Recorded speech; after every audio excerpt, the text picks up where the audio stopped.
Let's do the 60-second savings challenge. Step 1, download Rocket Money.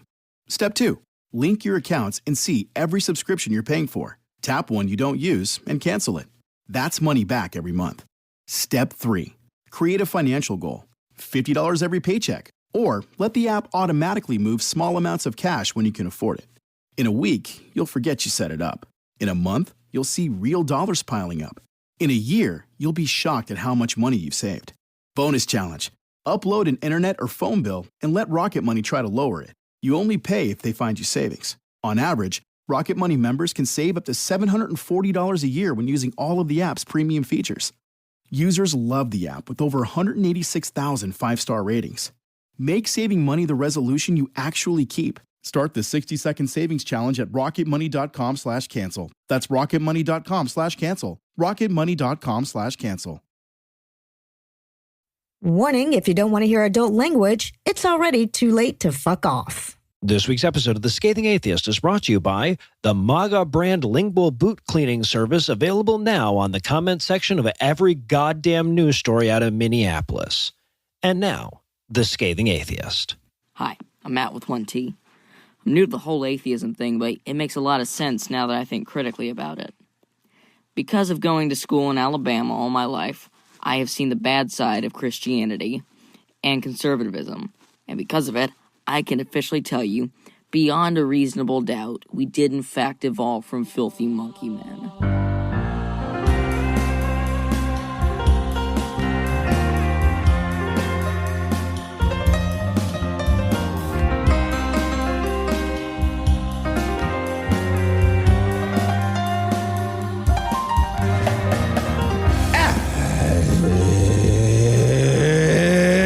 Thursday. It's January 29th. And it's Free Thinkers Day. Huh. Yeah, and the fact that it's also Curmudgeon's Day is a coincidence. I don't think it is. I'm no illusions. I'm Eli Bosnick. I'm Heath Enright. And from Lord John Barclays, New Jersey, Ann Arbor, Michigan, and Waycross, Georgia, this is The Scathing Atheist. On this week's episode, Christians declare that he who is without boot should lick the first soul. J.D. Vance is not allowed to hold the fetus trophy at the March for Life rally. And we'll find out that the Bibleman franchise could too be more cheaply made. But first, the diatribe.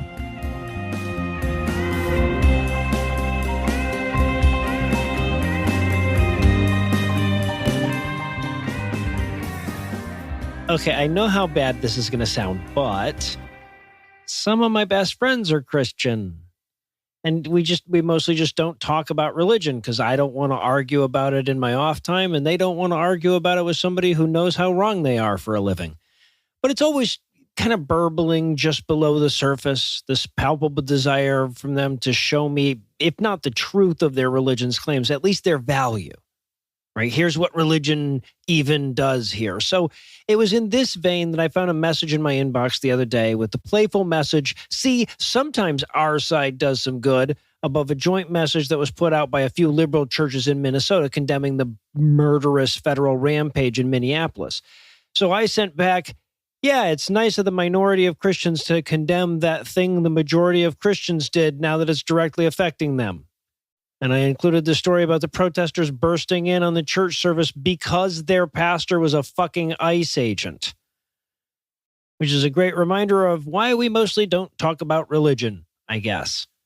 But it's also a great reminder of just how low they want to put the bar for their faith to cross, right? Because here we have a fascist army occupying a U.S. city in the name of Christian nationalism, under the direction of a president put in office almost exclusively by Christians and by appealing to the unique prejudices of Christians. It's literally murdering people in broad daylight with impunity. So these churches get together and sign a strongly worded letter. And the bar for church does a good thing is so fucking low at this point that a Christian thought that was a significant enough accomplishment to prompt an eyebrow wiggle to his atheist friend. But of course, what we have to constantly remind ourselves is that when they're doing the weighing, there's no minus. Right? When you or I look at religion's meager benefits, we're weighing them against all the terrible shit that religion does. But religious people have all kinds of creative ways of not my Jesusing that stuff away. When a religious person does a bad thing in the name of religion, it's always the person and never the religion's fault, right? That person was misreading the gospel. They were corrupting God's word. They were losing sight of Christ's message. Some shit like that doesn't count. On base, not touching, can't get mad. And of course, once you've wiped the minus column clean, it's pretty easy for even the meagerest assortment of empty gestures and hollow words to look good. Those do, after all, weigh more than nothing. So when they say, here's an example of Christianity making a person more moral, they're not going to weigh that against all the examples of Christianity making a person more homophobic. When they say, here's an example of Christianity prompting a person to give to charity, they're not weighing it against all the examples of Christianity misappropriating charity money to sell their faith or reuse their hypodermic needles. When they say, here's an example of a Christian church opening its doors to the unhoused, they're not going to weigh that against all the examples of church leaders lobbying against politicians and policies that would reduce homelessness. It makes you wonder if the doctrine of universal forgiveness doesn't have its origin in self-interest, right? Like maybe when you have as much sin and bullshit on your ledger as the Christian church, it's best to prime everybody in advance to think of universal forgiveness as the highest ethical calling. I mean, if God forgives us for all of our sins, surely we can forgive him for his, right? They're talking about your Jesus. We interrupt this broadcast and bring you a special news bulletin. Joining me for headlines tonight are two liberals the government hasn't killed yet, Heath Enright and Eli Bosnick. Fellas, do you hear the people sing? Yeah, cross my fingers. Let's check back in when tomorrow comes. Yeah. Not going to sing it? And by the way, if you're not picturing me and Heath doing a little fall of rain right now, you are not the woman I married, podcast listener. All right, so in our lead story tonight, Americans are growing outraged now that ICE is killing the wrong color of people. In addition to the 6 people who have died in their detention facilities this year, one of whom, by the way, appears to have been choked to death by a guard. Disgusting. They also gunned down 37-year-old poet and mother of 3 Renee Good on January 7th. And most recently, at least at the time of this recording, they murdered Alex Preddy, a VA nurse who had the audacity to not be sufficiently scared of them. Just checking the news. Yeah, not a third one today. Today, yeah, not yet. But by the time this comes out, who knows? And of course, despite official statements from the highest level of government that Preddy was coming right at them, Americans don't seem to be buying it.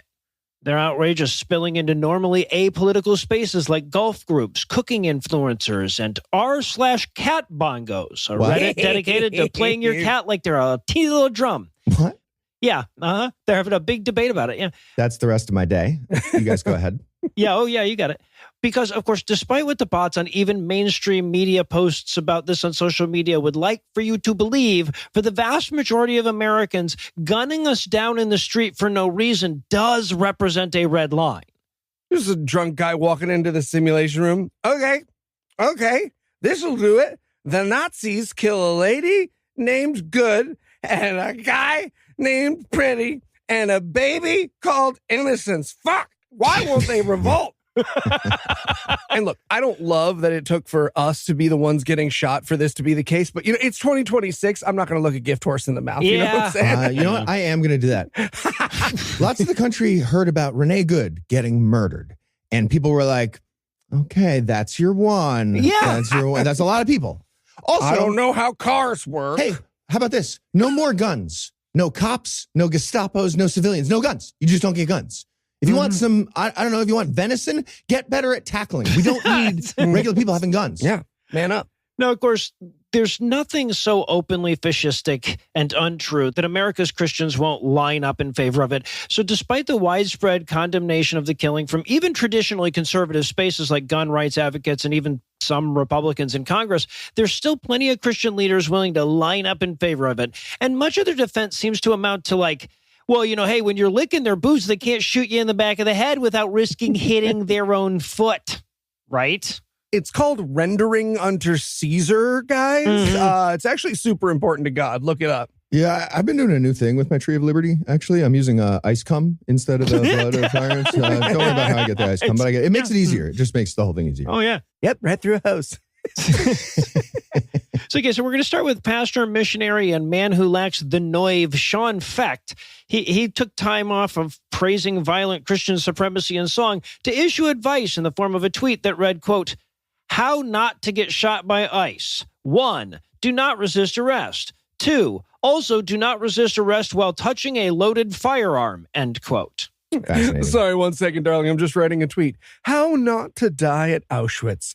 Be a problem solver, not a problem creator. Right. Give up your seat to the old people on the train. Just don't fuck up the vibes in our Holocaust. Right, yeah, now there's plenty of shit wrong with that tweet, including the fact that it makes no fucking sense to have a 2 that is a subset of 1 on a fucking list. But most importantly, the murder is on video from multiple angles, and there's no evidence whatsoever that Preddy ever touched the gun on his fucking hip, which, importantly, had already been removed by an ICE officer before he was shot for the first fucking time, right?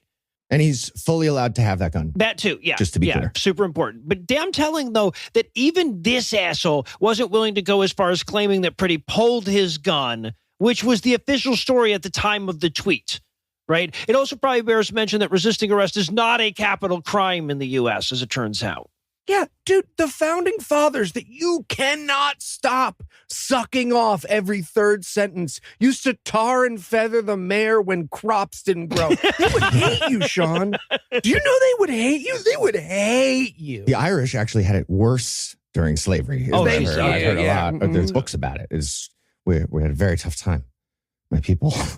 So we got a more detailed version of the same thing from poor man's Matt Walsh, Joel Webbin, who rooted his bootlicking in the Bible. He quoted Romans 13, which reads, well, this is the relevant passage anyway, quote, "Whoever resists the authorities resists what God has appointed, and those who resist will incur judgment," end quote. A sentiment that I'm sure he was all about back during COVID, right? And of course, which will evaporate again the nanosecond a Democrat is in charge of something. Okay, but President AOC, you heard him, right? Yeah. Right between Joel's eyes when you get first day. And I want you to swear in on Joel Webbin's corpse, okay? Hello, Republican Congress people and Supreme Court justices. I'm President AOC. I'm going to shoot you and pardon myself. Well, I'm going to do that, but I don't even have to do that because I have immunity for this official act. Yeah, anyway, it turns out. I'm going to do that, or you can vote to ban explodey tools of death, like this one I'm holding right now. I'm going to count to. I'm not going to count to 3. I'm going to count to 2.5. So there you go. Yeah, get in there. Wait, let me do Anthony first, and then I'm going to count. There's no stopping what I'm going to do to Anthony. and look, to be fair, a lot of Christian leaders have condemned the murder of Preddy, even some of the ones that like normally simp for all the Trump anti-immigration bullshit. But most of the ones that put him back in the White House fell right the fuck in line, and they pretended that Preddy did whatever the accusation du jour turned out to be. And as for like the more mainstream ones, like the Southern Baptist Convention, the best they could manage was a very audible silence. Mm-hmm. And in geocaching news, what if God is a space alien on a super sweet rocket? And what if heaven is actually a galaxy of paradise hurtling through outer space, but we just can't catch it because we're not moving fast enough to compete with the speed of light? And if we're cool right now, what if we can zoop out there when we die? These are the questions with, of course, your stoned friends at 3 a.m., but also they were the questions that finally got answered last week by a scientist. Huh. Yeah, that scientist is Michael Guillen, a former physics instructor at Harvard University. And he published an open essay on the topic in the prestigious science journal called Fox News. And the title is, well, it's tricky. It's a question and then a maybe statement and then another question for the title. The title is threefold. It says, "Is heaven real? Science may reveal where God's eternal kingdom exists. Where exactly is heaven?" End of my title. I bet Harvard's proud. Hey, folks, we'd just like to remind you of our Ted Cruz connections. Mark Zuckerberg, that lawyer guy who does the war crimes. There's lots of folks to focus on. Okay, but seriously, Michael, if I have to put up with these questions, I expect you to pass me a joint at some point, right? Those are the rules. Yes, exactly. And you have to forget what you asked way before I can finish my answer. Thank you. And a big thanks to Chester for sending a link to scathingnews@gmail.com. Chester gets to spark the next joint, even if he doesn't roll it. Okay, so I'm sorry, but like my friend who I would have been having these conversations with at 3 a.m. when I was a kid was Chester. That's fucking funny. Fuck yeah, hell yeah. So here's what we learned from this man of science in his essay. Guillen is going to zero in on a tricky concept in astrophysics. It's called up. Most lay people don't realize this very simple idea, but up is where outer space is. Outer space is up. And that relates to some key information in a physics book called the Bible. In the Bible, it says the people are looking up at God in heaven. It does. And that tracks with some other moments in that science textbook when God is looking down at humans on earth. It all tracks. Yep. So with that established, Guillen writes, quote, imagine boarding a nuclear-powered rocket and traveling straight up into deep space. Will you ever reach a point far enough up into space that you finally reach heaven? No. Hey, Michael, let's see how fast we can run from our office to the university psych department. You ready? I'm going to time you, buddy. Are you ready? Here we go. Come on, fast guy. So I'm sorry. Does he think we all have the same up? Right? So if you're a flat earther, you have to disclose that at the front of your article, okay? Yeah. So before you guys laugh off the idea, consider this. No. Too late.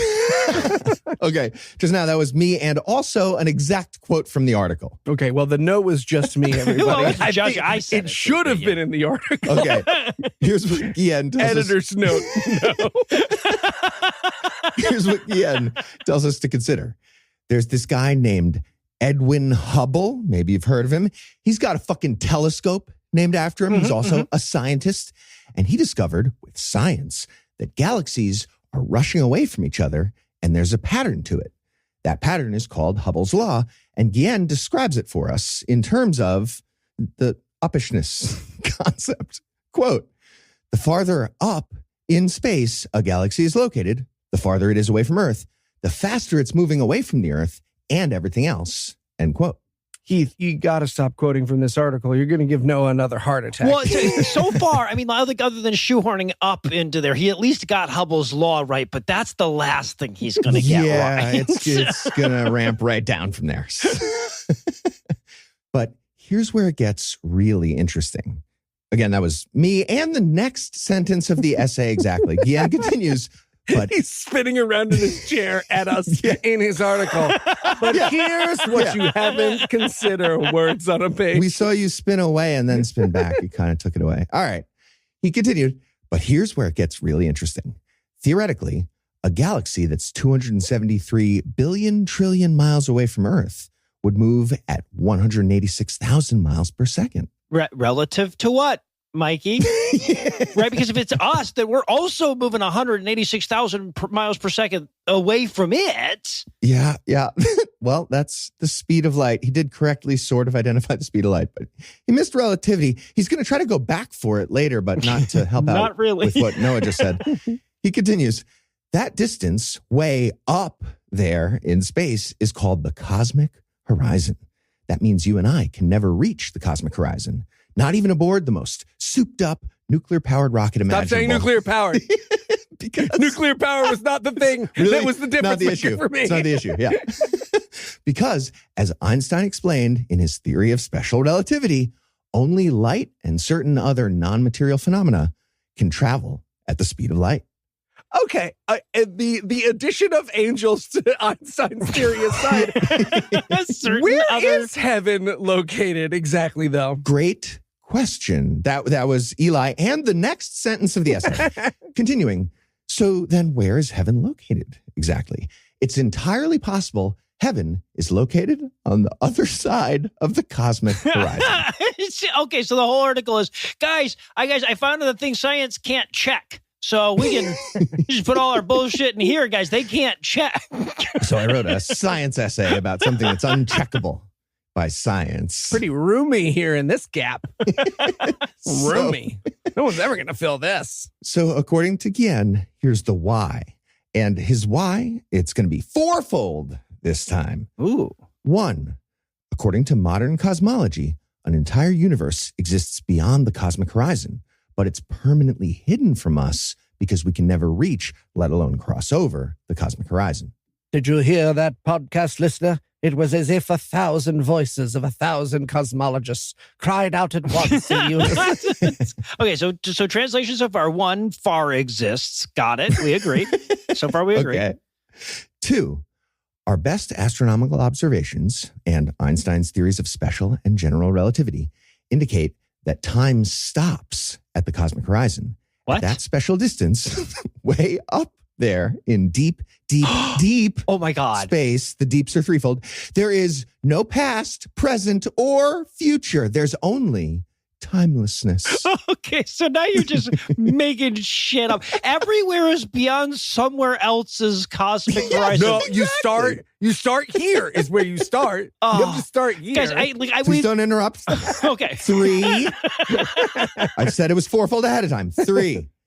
Unlike time, however, space does exist at and beyond the cosmic horizon, which means the hidden universe beyond the cosmic horizon is habitable, albeit only by light and light-like entities. Jesus Christ. My pillows. So, okay. Well, wait. Prove that unicorns couldn't live there, man. They're fast. Super fast. Ooh. And 4, according to modern cosmology, the cosmic horizon is lined with the very oldest celestial objects in the observable universe. Oh, my God. That means whatever exists beyond the cosmic horizon predates these oldest objects, predates the so-called Big Bang, predates the beginning of the observable universe. Oh, God, that's why he says it's timeless at the... Okay, so Harvard is humiliated right now. Okay, so to be clear... I'm humiliated. They already were. There's not, like, now more older shit at the edges of the universe. Because it went out. No, it's just That's that the where light it's- takes so long to get to where we are that we see older shit because what we see is light. But the stuff at the fucking edges is the same as everything else now. It Also, worked its way in. there are no fucking edges. There's just a furthest we can see. That's not the edge of the fucking universe. God, how embarrassing must it be to be a moderately informed Christian that had to like read this shit? Yeah, those 3 people must be like pretty mad. Francis Crick is so glad he's dead right now. He's like, oh, yeah, I Cool, love but it. I did miss out on that article by Michael Guillen. So, Yes, it's you great. know. And I'm hanging out with all these Cancer's My painful Pillows. and all. Why is everything so old up here? Okay, you guys sound very curious. Sounds like your interest is piqued. So now you must be wondering, what can we reasonably speculate from there? Why this guy is no longer at Harvard. Oh, Solid- his solid answer. medication schedule. I want to take a guess at that. Well, according to Guillen, quote, all these modern scientific realities and others are why it's entirely reasonable to speculate that 1, heaven is indeed located up there, way above our heads and way beyond the visible starlit universe, just as the Bible indicates. Unless you're in the southern hemisphere, in which case hell is actually up. It's weird. It's crazy. Yeah, and you got to be careful because you hop over that horizon, you're ready for the blowjob So fountain. easy to Yeah, mix these up. Fire demons. 2, heaven is inaccessible to us mortals while we're alive, just as the Bible indicates. Except for the multiple occasions in the Bible where mortals go there, try to ignore Sure, those ones. sure. When they were very light, they fasted first. 3, heaven is inhabited by non-material, timeless beings, just as the Bible indicates. And 4, heaven is the dwelling place of the one who predates the universe, the one who created the universe, just as the Bible indicates. So there you have it, QED, from a scientist of science. God's house, it's in a galaxy moving the speed of light. It's old. And it's a very old house. It's pretty old. And if you want to find it, you're going to want to turn into a light being and go up. If you see a restaurant, you went too far. There you go.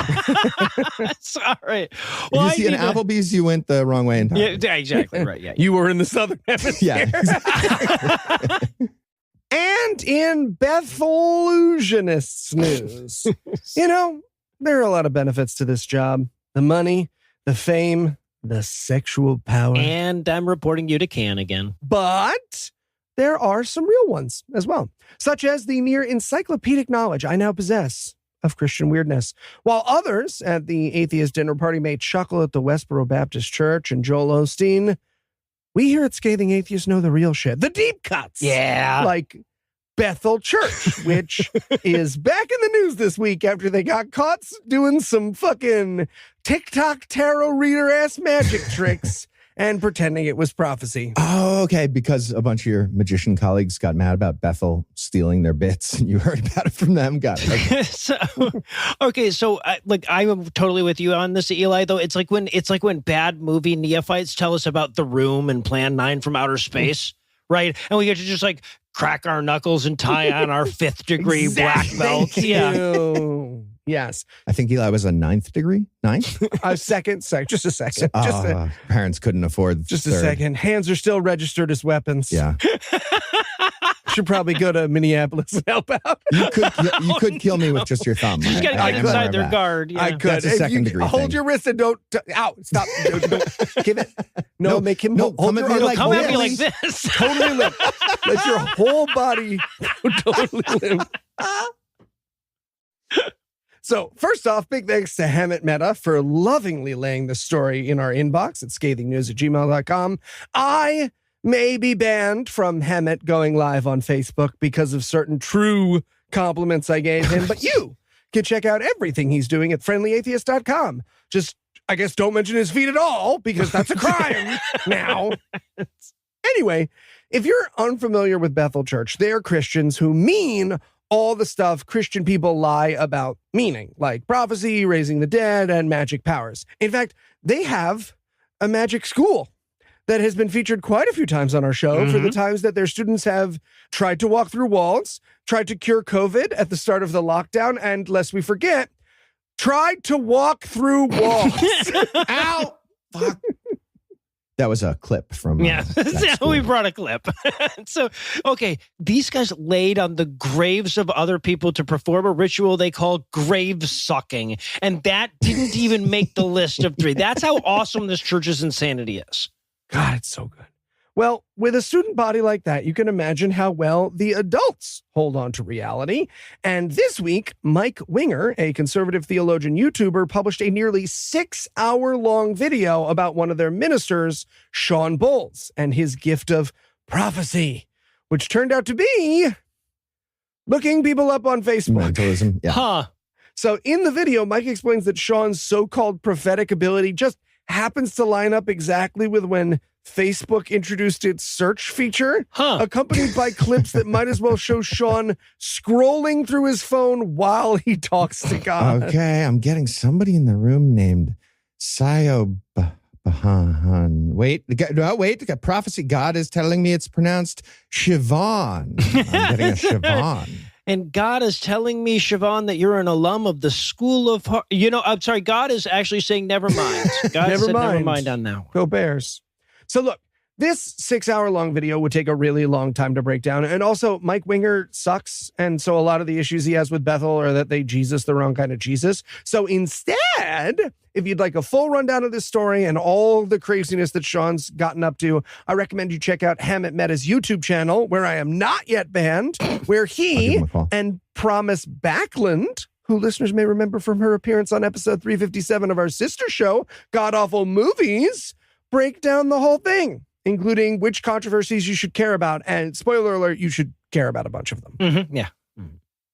And finally tonight. I didn't dox her. She used her real name in the article. For clarity, for those of you who know, she used her name.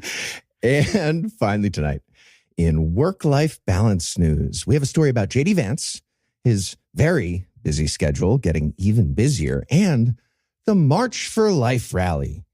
And no, that's not a rally to protest all the murdering that ICE is doing. It's a rally to stop us from murdering all those babies, as we are wont to do, as pagans. According to JD, during his speech at the event last week, the debate on abortion is, quote, a decision between God or paganism. See, there's your problem, JD. You were already losing, and now you just threw in maypoles and shit for the other side, man. Right? I never understood how it's between kneeling and supplication and trying to stay awake through boring spittle-filled speeches and dicks out drug parties was such a winning argument for these guys. So here's what we heard from Jan Stance.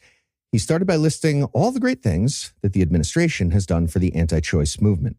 For example, they stacked the Supreme Court with Christian right zealots who reversed Roe v. Wade. Yep.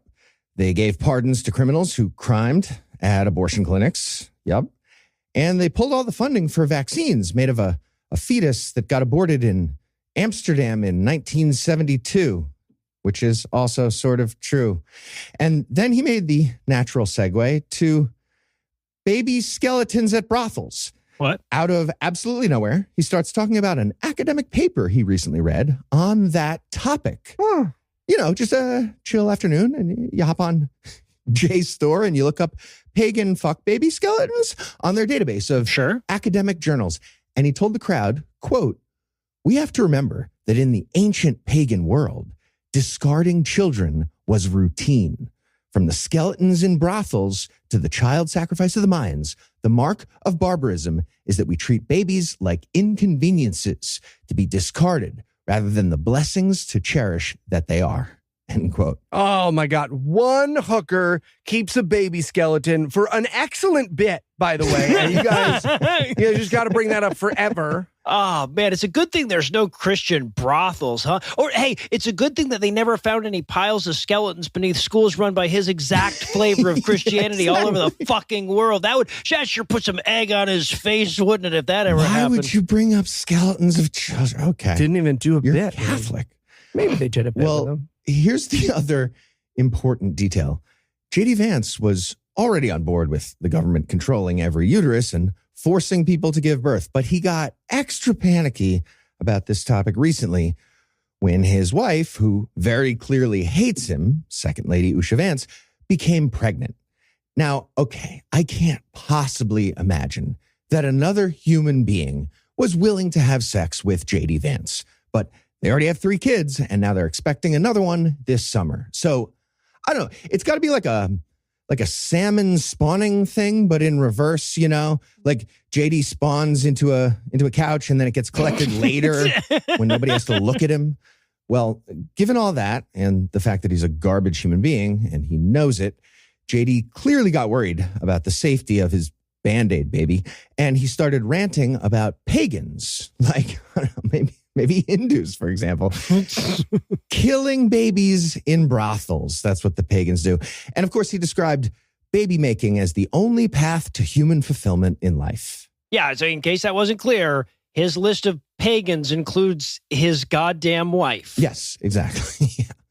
But of course, nobody at the rally gives a fuck about J.D. Vance because they're pretty sure Trump's going to have a 3rd term at least, or maybe they'll get Tucker Carlson to jump in. So the crowd was just waiting for JD to finish up so they could all hear from the Fuhrer. Sadly, though, Donald couldn't make it, but he did appear for a quick little Zoom call. Well, he did a pre-recorded video, like he was cranking out a quick cameo request that morning on his way out for the March for Life. So basically, Trump gets on a screen and he says, "Hey, everybody, thanks for the invite, but my brown shirts did a murder, and I got to make sure they don't get in trouble for that. And, well, we've got another one tomorrow, another murder. So I couldn't make it to your March for Life this year because of the murder." And then Trump got a little snippy. And okay, this is weird, but honestly, I would have felt the same way if I was in Trump's headspace. Trump reminded everybody, like, also, I destroyed Roe v. Wade, assholes. That should be enough for another couple of terms at least. So that's how obnoxious these people are. They made Donald Trump look reasonable by comparison in some weird way. Also, I made a meme, and I'm kind of proud of it. I made a good meme. Okay, podcast listener 1, Heath did make a meme. It's excellent. Patrons can check it out at patreon.com/Scathing Atheist. And 2, if it seems like Heath maybe descended into a little psychosis at the end of his story there, I think we all earned a little psychosis this week. Let him have that. Yeah. Okay. Also, well, he made you a meme. Now that I know I've got a little psychosis to get at, I think we need to wrap up the headlines right there. Heath, Eli, thanks as always. Jumanji. And when we come back, we're going to step into a phone booth and put on that breastplate of righteousness once again.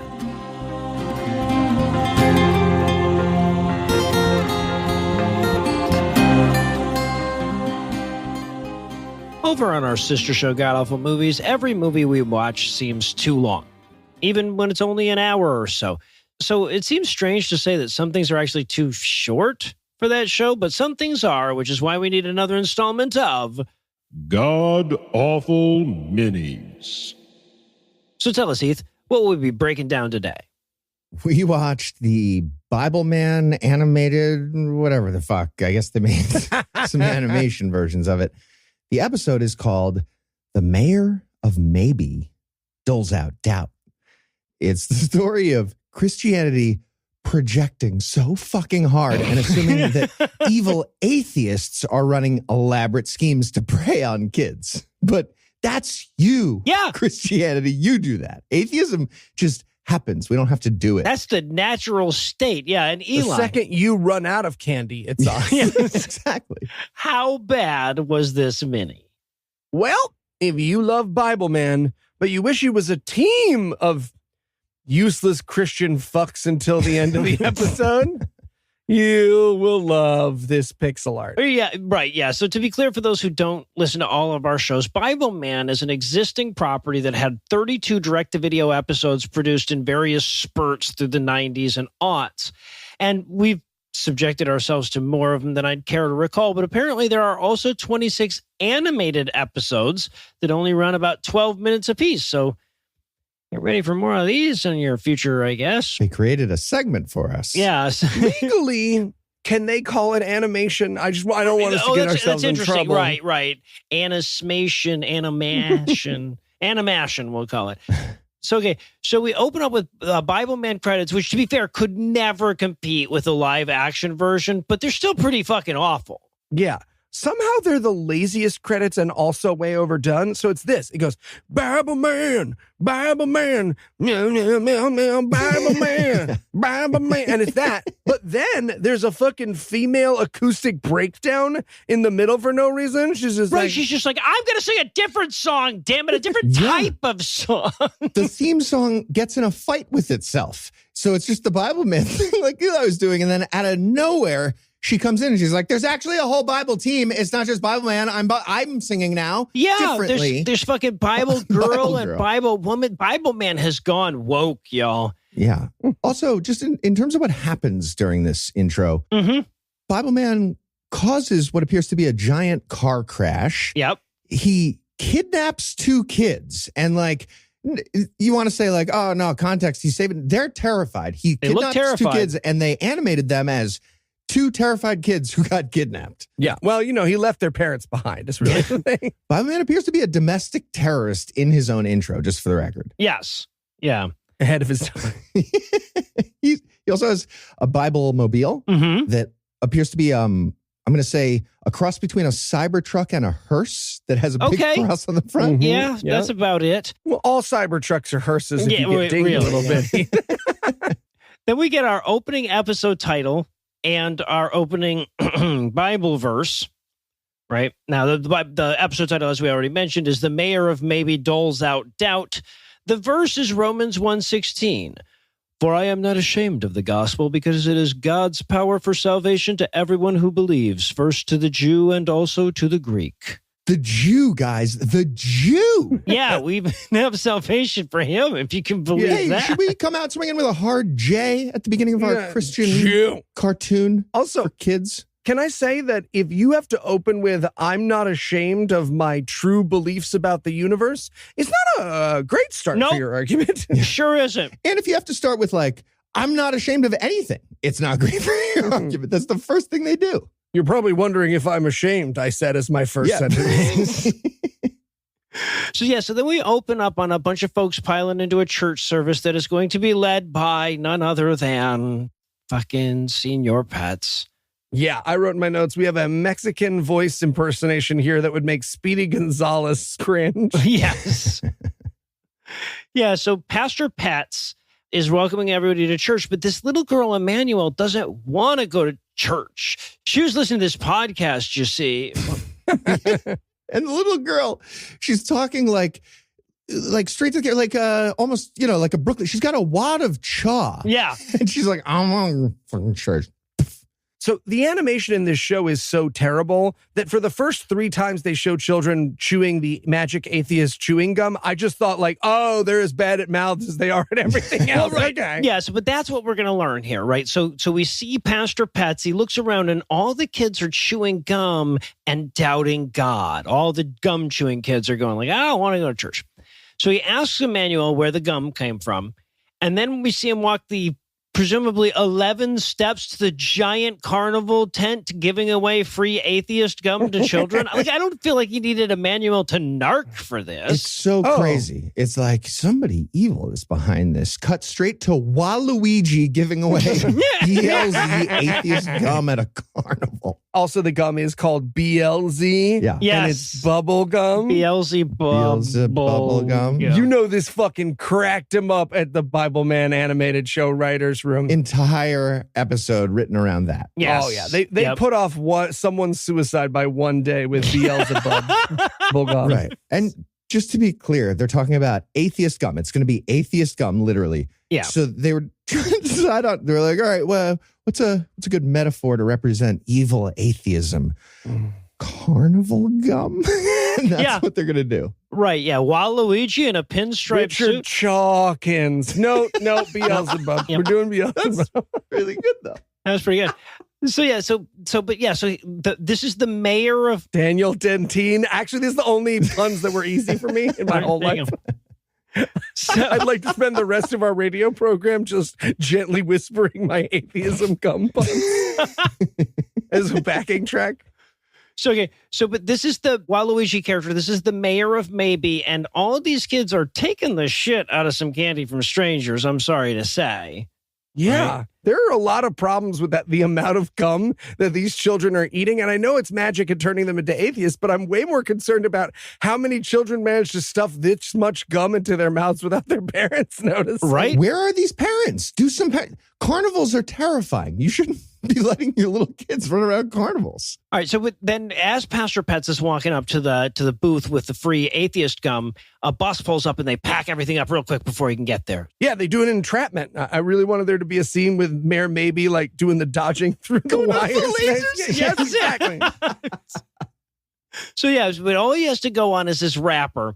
And then so we kind of like back out of a doodly-doo.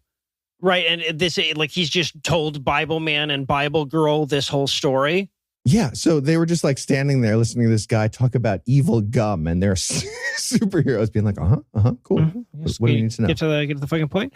And this is our first meeting of Bible Girl. She knows this bad guy. It's the mayor of Maybe. His MO is making kids doubt their faith in Jesus, right? Yeah, and he's much like the Illuminati. He likes to put, very overt hints about his Beelzebub gum. Yeah, right. The label of the thing he's using.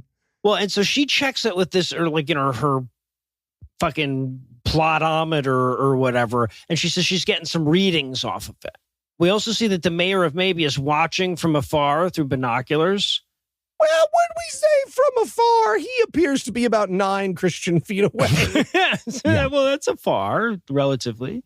But this is where they find his entire box of atheism gum, his whole case. Right, using a device. So, like, what was her device measuring? Like, set it to atheism. Radioactive atheism decay? Measuring doubt. From gum? Yeah. Non-beliefs. Yeah, exactly. And Bible Man immediately turns to Bible Girl and is like, here, go look into this, because, you're the one with the vagina. Right, that sounds like ladies' work to me. So Bible Girl runs back to the Bible copter to run the analysis. He has a helicopter in the animated version. Okay. I want to talk about the funny thing that happens here. So they check in on Mayor of Maybe, and he goes, it's just a one-line thing. I don't know why they included it, but he goes, motherfucker stole my gum. I know that we have different belief systems, but you can't take all my gum. It's a handful for a quarter. It's property. It says it right I was there. giving it away, but you can't just steal shit. Yeah. It's your thing.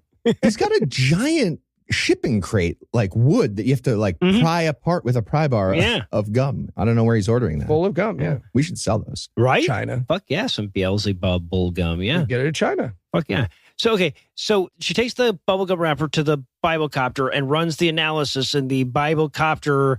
Do they have a dedicated flatbed scanner for checking atheist items that's in the helicopter? Is that a good use of helicopter space? Well, clearly, obviously, like you said she was never going to need it, but here we are. Okay, no, fair enough. But so she gets some readings off of it. She sends that back to HQ, where we see Cypher, who we'll recall from the live action episodes. That's some of Bibleman's best friends. But then Emmanuel's mom, the doubting girl from the beginning, she comes to ask Bible Girl to fucking exorcise the doubt demons or whatever. Yeah, she interrupts the story that's about her kid to make it about her kid. She might as well wander in between them and be like, my baby. And they're like, no, that's what we're doing here. We're working on it. This could be an email. Also, we haven't mentioned this yet, but the hands on these animated characters are terrifyingly large. They've got the big the hot dog fingers. It's scary shit. Yeah. But the little daughter says, all I said was that maybe the Bible wasn't true. And I'm like, well, that's maybe the Bible isn't all true. That's pretty solid. Cartoon Noah pops up behind the pew. She's got a point. Yeah, that's a good point that she made there. Like, we'll get some of this gum. But Bible Girl's like, well, I guess if you don't believe in God, you don't want to hear this story that I'm going to tell. Jesus, it's your show. You can have your character make good arguments. Instead, well, then I guess you don't want any ice cream, bitch, said Bible Girl in the story in which she's a hero. Yeah, so Emmanuel's like, well, I will suspend my doubt long enough to hear a story with my sister and everything. So then, a fucking story. I like a fucking story. We doodly do our way into the story of the first gospel sermon ever preached, and like the animation gets even worse. Yeah, we're now animating with fucking GIFs. If the animation gets any worse, someone from PureFlix is just gonna like show up at my house with finger puppets and be like, all right, I'm here. I'm here. This is Jesus. It's really rough. And basically, we're getting the idea that, stories are to Bible stories as animation is to like me moving around construction paper and getting a cut while I'm doing it. Like, why would they make it so much worse? Yeah, so we see Jesus ascend to the heavens, right? It's South Park. It's Terrence and Philippians is what we're getting right now. Well done. Yeah, so we see the South Park disciples. They're all carrying their plates into dinner. Now, there's no food on the plates because animating food would have been a whole fucking thing. So they're all just bringing empty plates to dinner. And then a storm blows through and a flame appears over everybody's head. And they all started speaking different languages.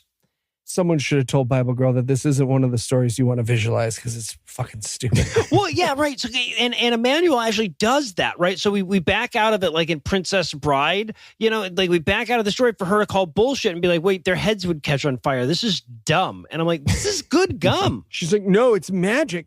Magic. It's fucking magic, though. All right, we'll get you ice cream or something. So during this interruption, though, Bibleman pulls up with Pastor Pets and the big crate of gum. And Cypher calls in with the analysis. He says, and I had to write this line down, that the gum contains, quote, a hidden cumulative compounding compound with a targeting saturation level. Fuck yeah. Oh, it's technobabble for when you think the earth is flat. Well, it's technobabble for when you're like nobody over 6 is going to watch this, right? Yeah, that's the best part, right? Because you're already stupid, right? You're reading that Fox News article about how up is where heaven is. Right? And you're like, oh, how about it's a compounding. But all they're saying is like the more atheist gum, the more doubt. Yes. And they needed a molecular analysis for that concept. Right. Yeah. But so having established that, we now go back to the more cheaply animated story so that we can get 12 full minutes out of our animation budget, I guess. Now, this is, of course, where everybody starts speaking in tongues, right? And everybody outside is like, wow, how would they know all these languages? And I'm like, well, unless you knew those guys, you wouldn't know that they didn't know those languages to begin with. Yeah.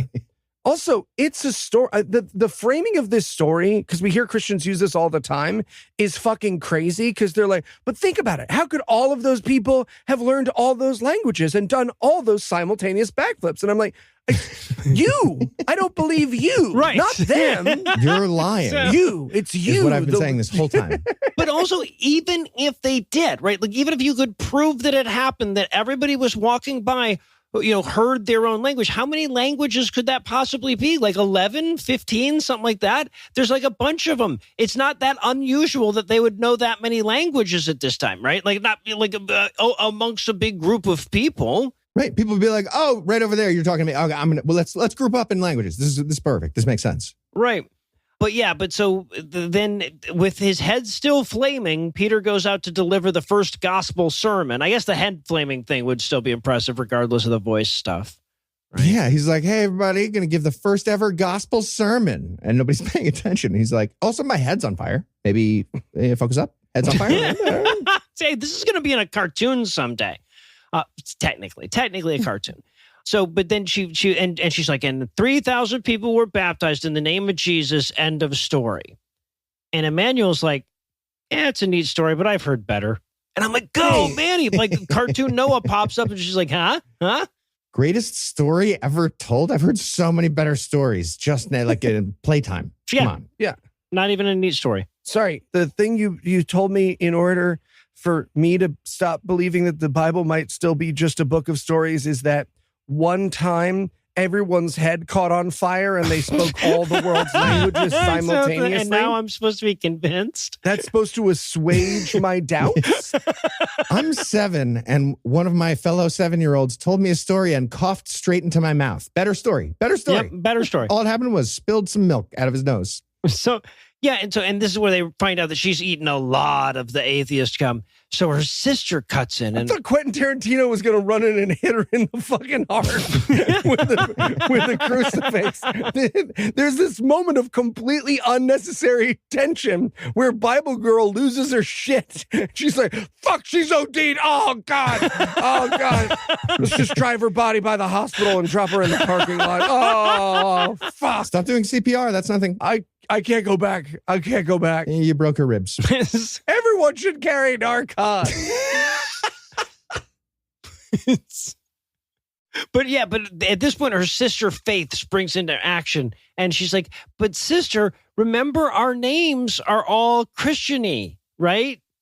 Emmanuel and Faith? Come on, it'd be weird if you weren't Christian. Yeah. And I guess that does it? Yeah, because Emmanuel, it's Hebrew for God is with us, and faith is a word. It means faith. It's faith. English for faith. Yes. So my name is God's Not Dead He's, and your name is Shirley. We're the alive sisters. We get a lot more questions about my name than hers. Yeah, right. No, she's like, oh, now I believe God is with us. The gum is undone.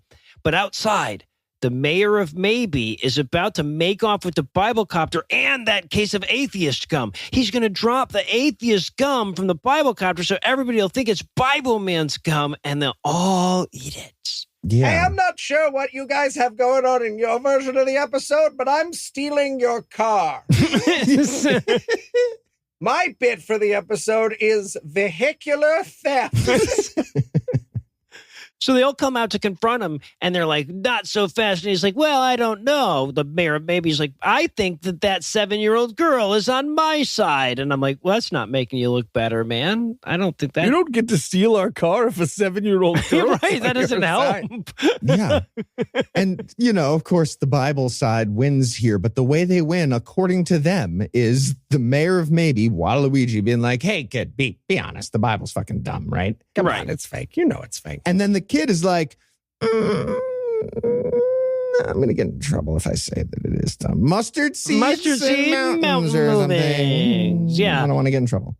Yeah, but then and the gum, I guess, at this point becomes sentient and rebels against the mayor of Maybe. Yeah. What I don't know why the gum would suddenly change. That's happened with some of my atheist compounds that I've made. Oh, okay. Well, you put enough atheist compound, you put the compounding compound in there. Yeah. And I should have only compounded it once. That was, I think, the problem. Can I hit you with my Heathian theory? Oh, please do. Because this is what I created in my brain, and it may have been out of madness, but I would like you to accept it with open hearts. I think the gum is the devil, And when the little girl quotes the Bible, it doesn't like that. So it explodes. Oh. So it runs away. The power of Christ compels the gum. Compels the gum away. Oh, okay. Like, so her She faith, rebukes her it. mustard seed Yes. faith moved the mountain of bubble gum. Yeah. Okay. Beelzebubba Bubba Chubba. That's definitely what happened. I don't like that you figured that out. Yep. So and the bubble gum explodes all over the helicopter. Then Bible Girl uses the helicopter to blow a giant bubble that they capture the mayor of Maybe in, saving the day. Sort of. But he they don't capture. He just No, he goes. floats He's away. gone now. Yeah, so, yeah, right. And he gets away. Yeah, they actually aided in his escape. So what they've done is probably illegal. But hey, at least we didn't have to watch that grown ass man play swords at the end of this one. That's true. I'm gonna watch James Lindsay do it. Yeah. But Bible Man has learned something here today. It's fucking meaningless Jesus words. Come on, man. Talk about your fucking failed wineups. I'll tell you, kids, the mayor of Maybe might have... Sorry, come back. I'm just... Oh, God, I miss her so much. Oh, God. Oh, God, I thought I could do this. I thought it was okay. I thought I could go back to work already, but I'm not. Truly, it's fucking too soon after the breakup nonsense. Well, yeah, because he just nonsense. I'm not ashamed of what I'm doing. Yeah. There's a long pause at the very end of this thing, and then it's just like, I'm not ashamed, by the way. Did I mention that? You guys probably thought I was ashamed. I'm not. That this was You're my ashamed. dad told my dad I was going to be doing voice acting, and he wasn't as proud as I thought he would be. I thought he would be really psyched to hear I was the new Bible man. But he said, like in the show. And I said, well, it's a Bible man show. And he said, you said that weird. I got the part of Tevye when I was in 9th grade. That never happens. So, yeah. So, and by the way, I would have pointed out that the guy who was doing the Waluigi character was also the guy doing the voice of Pastor Pats, right? And also, hey, all the animators are listed with just a first initial because apparently people wanted credit for this at the same rate that they wanted credit for Melania the movie. Yeah. The credits are all just blurred out. Yeah. Yes. All right, well, secure the knowledge that whenever I'm sad, there are 25 more episodes like this to make me happy. We're going to wrap up for the night, and we'll look forward to the next. God Awful Minis. Bible man. He's going to wear the thing and They helmet. just read the credits with the voice modulator from The Kidnapper. Fort.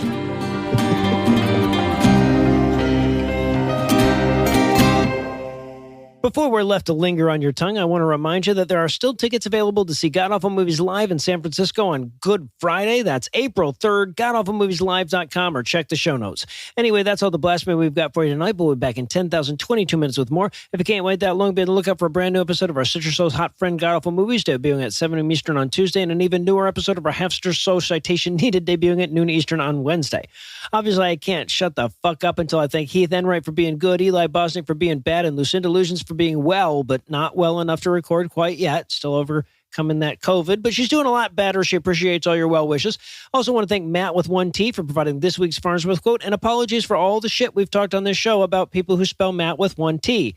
I blame Matt Staver. You should too. Incidentally, I am running critically low on Farnsworth quotes, so if you've got a blog, a YouTube channel, an Instagram, an Etsy store, a podcast, or whatever that you'd like to promote, or if you just get a kick out of hearing your voice on the show, or if you have a funny, clever way to do it, just send it to us. Try to keep it under 30 seconds. You can send it to scathingnews@gmail.com because that's where everybody started sending them anyway. But most of all, of course, I want to thank this week's finest folks and last week's: Mike, Marcus, Matt, Virgil, Kirby, Zafri, Efron, Herring, Hieronymus, Annette, Farron, Stubby One, Otter IA, and Nicholas. Mike, Marcus, Matt, and Virgil, whose erections are so impressive, Alex Honnold asked if he could climb them. Kirby, Zafri, Hieronymus, and Annette, who are hot enough to burn Shadrach, Meshach, and Abednego. And Farron, Stubby, Otter, and Nicholas were so cool, ICE had to pay him royalties to use the name. Together, these 12 tasty treats traded treasure for taboo tirades towards the tabernacle this week by giving us money. Not everybody has money, but if you do, we'll take it. You can make a per-episode donation at patreon.com/scathingatheist, whereby you'll earn early access to an extended ad-free version of every episode, or you can make a one-time donation by clicking on the donate button on the right side of the homepage at ScathingAtheist.com. And if you'd like to help, but not in a money sort of way, you can also help a ton by leaving a 5-star review, telling a friend about the show, and following us on social media. And speaking of social media, Tim Robinson handles that for us, and our audio engineer is Morgan Clark, who also wrote all the music that was used in this episode, which was used with permission. If you have questions, comments, or death threats, you'll find all the contact info on the contact page at ScathingAtheist.com.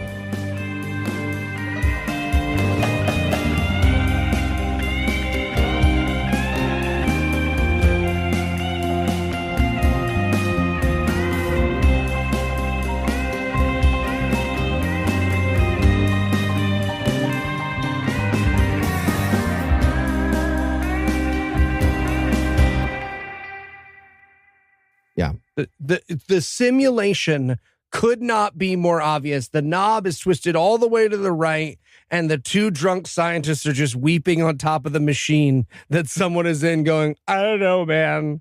They just all want to watch Netflix, I guess. Yes. Yeah. I guess they just don't have a line. Let's do a fun one next. Let's do one where they don't have hands. Do you remember when we did No Feet? No Feet Universe was so fun. Hot Dog Fingers was fun. We had fun with Hot that. Dog Fingers was great. And then they said, you got to do one serious one. Yeah, they did do fascism. They did Hot Dog Finger fascism. I did not see that coming. Because they were so delicious when you put them in ovens. Obviously, we should have seen that coming. Well done, Elaine. Well, way to tie it together. Headlines me. This content is scanned credentialed, which means you can report instances of harassment, abuse, or other harm to their hotline at 617-249-4255 or on their website at creatoraccountabilitynetwork.org. This podcast is a production of Puzzle in a Thunderstorm, LLC, and was created without the use of generative AI. Its contents may not be used for AI training. Copyright 2026, all rights reserved.